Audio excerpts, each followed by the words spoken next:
Okay, so I lost 6 Propfirm accounts in a row. I lost 2 my first funds when it was still there. I lost 1 funding pips, and then I lost equity edge, 3 accounts. But I'm trading equity edge, and I have tried to master something that I never knew.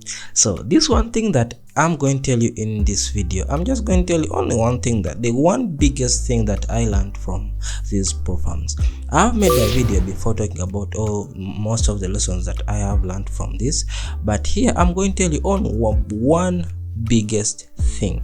Okay, so for those that don't know me, I'm Gonzaga, and I always drop here content that is what has worked for me, what has worked for my friends, what has worked for my beginners that I'm teaching, and what has worked for my students that I'm also teaching. Okay, so if you want always pass by me, you can subscribe and always watch my videos later. Okay, so the one thing that I have learned from Propfirm, the biggest mega thing that I have learned from Propfirms after losing 6 Propfirm accounts in a row is, if you haven't subjected yourself to your own rules, don't subject yourself to new rules. So some of you, or some of us in the past, I hadn't even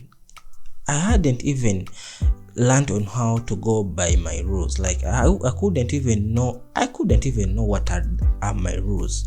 Like if you haven't practiced your own rules, for example, you always have a strategy, you have a plan, then you have the rules you follow when you're trading. So if you haven't learned to follow the rules you put in place for you to trade profitably, don't even bother yourself going to Propfirms, because they are going to bombard you with new rules and harder rules for you to trade.